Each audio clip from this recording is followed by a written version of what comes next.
Hello, everyone, and welcome to our latest episode of Get to Know a Theater. We are Heilman and Haver, and we are here with Michelle Peterson, Artistic Director at the beautiful Jewel Box Theater in Poulsbo, Washington. Welcome. Thank you. Thank you for coming. For myself, it's my first time here. I think you've been up here a few times, I've been right, here a few Greg? times, got a couple of wonderful shows here. It's a great little space. It is. It's not It is. huge. It's really intimate, but it's. We'll talk about the way the seating's laid out in a little bit, but it really looks like it's a unique experience from a lot of the other theaters we've seen in Kitsap.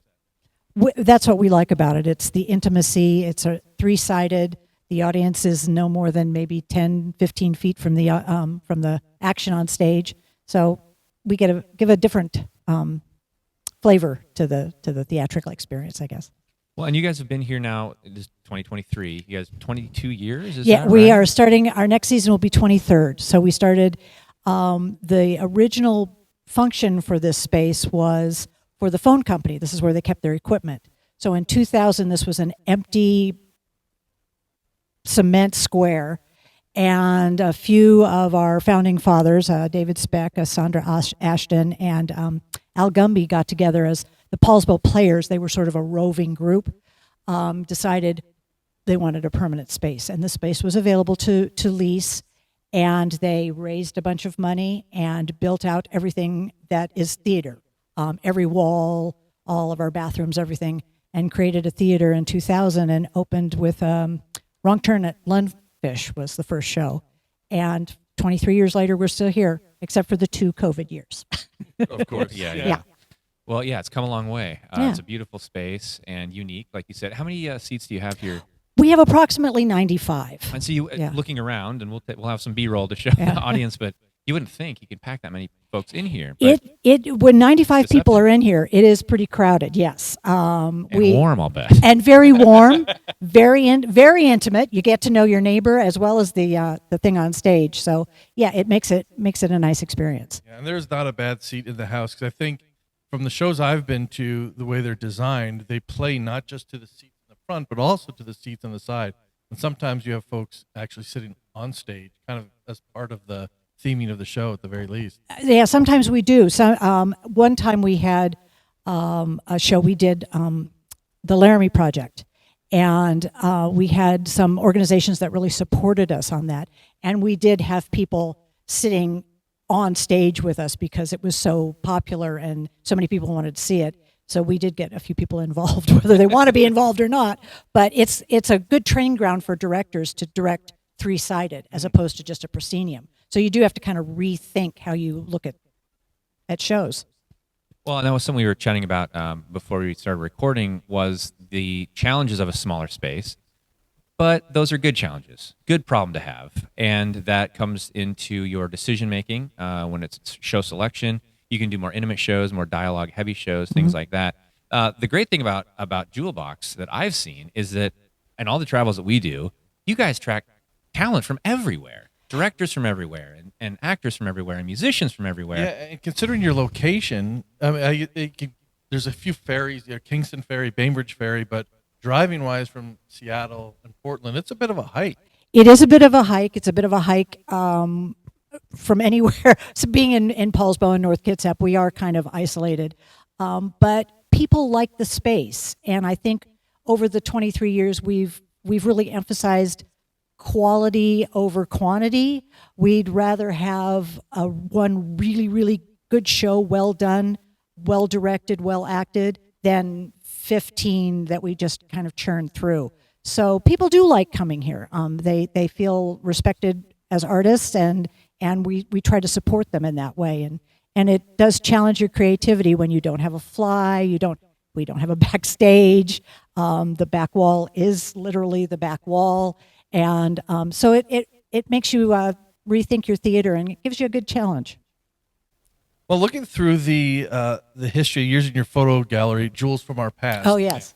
We can see a variety of shows, classics like Cat in a Hot Tin Roof, Arsenic and Old Lace, musicals galore, and a bunch of other plays that we've never heard of before, which Matt and I love when theaters put on shows that are not necessarily commonplace, that you're not going to see everywhere. And this is a question we ask all our artistic directors that we speak with and theater folks is, How do you strike that balance between the need to fill seats, for bringing in revenue for the theater, and putting up shows that are passion projects or things that you feel the audience would like or should see? How do you strike that balance? That's a good question. I hope, and hopefully we do. When the theater first started, the mission was to produce the smaller plays that weren't produced very often, ones that were interesting, ones that maybe challenged the audience a little bit more. As the years went on, we did have to introduce the more popular ones because we needed people in the seats and to get people in the audience. So when as an artistic director, and I'm just finishing up my first year, I look for things that do appeal to everybody. It's sort of like planning a meal. You have a little sweet, you have a little salty, you have a little, something heavy, something light, so that if someone looks at our season and says, okay, there's 5 shows there, that one's maybe not my thing, but oh, wait, these 2 are great. Then we get people from all walks of life and all backgrounds. And our audience, we have a very supportive group of patrons anyway, but our audience does tend to change with the different shows. But I try to kind of balance it out. Do you have any idea on the geographical diversity of your audience for shows? Is it mostly Poulsbo residents that are coming to the shows, or can you tell if there's folks coming from throughout the county and maybe over from Seattle? Actually, throughout the county. We do get a few people from Seattle, and I'm always surprised that they make that drive. But They should. they should make the drive. It's worth it. The ferry ride is fabulous. We get a lot from the peninsula, North Kitsap. It seems that we draw from really this western side, on this side of the water, basically.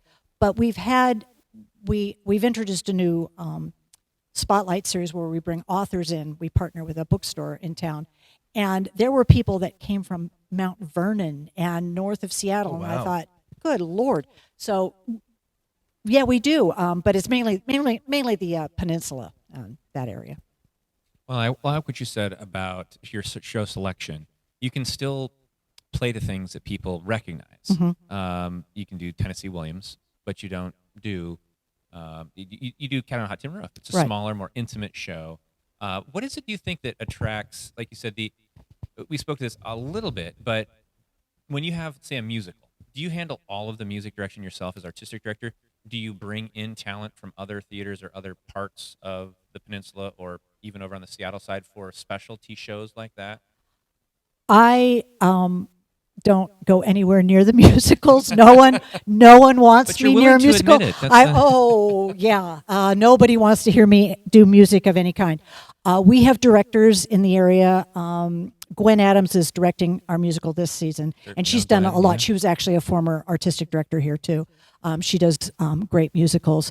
So we have a lot of musical directors in the community, and we'll just go out and say, is there a show you'd like to do? Or we have a show, does anybody want to do it? The show that we're doing this season, Gwen found and she wanted to do it. So, and it works perfectly for them. That's kind of how you cast your net. Right, for new exactly, ideas. yeah. Gotcha.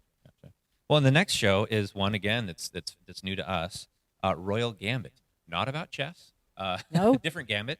It opens January 28th, runs through February 5th, and it is directed by Kathy Curry, King Henry VIII, I.M., and his queens. Sounds like a show, based on what your description is on your website, requiring a lot of interesting costuming. There is interesting costuming because Henry VIII stays Henry VIII in the 1500s, but his wives progress through time. So their costumes will change as women's roles through time change. It is an interesting play. Kathy Curry is a long-time jewel box director, actor, and this is something she has just loved since she was in college. And we thought this would be a good limited engagement. There's only 4 performances. Buy tickets now. Buy tickets now. On sale on our website. And sort of a good winter story. It's a little meatier. It talks about power and the balance between faith and the king and power between men and women. so there's a lot going on. There's a lot of salient issues. lot of salient issues. State of the world right now. The Yeah. role of women, the role of men, the role of kingship, and where faith and belief meet in there somewhere. So there's a lot going on. So that's why we picked it for a late January, late winter, limited engagement sort of thing. It's very minimally dressed set-wise. It's more costumes than anything else. I've noticed that throughout the county, well, the area actually is a lot of the programming for this winter. There's a lot of cerebral shows. Yeah. Things that are complex that make you either take a look in the mirror or consider your place in society or some other kind of major thought-provoking, concepts. Mm-hmm. Is that something that when you design a season that is kind of a common thing in the middle of the season for shows like that? I think so, because our season ran. We had in the late fall, we had Miss Bennett, Christmas at Pemberley, very light, loving, super fun show. And then there's the Christmas season. We didn't do a Christmas show per se. We had a choir come in and had a wonderful little Christmas show. So after Christmas, you've had the festive. You've all seen Christmas Carol and the Nutcracker and had that. So in the dark days of winter, we got a little darker, a little meatier, sitting by the fire reading a book.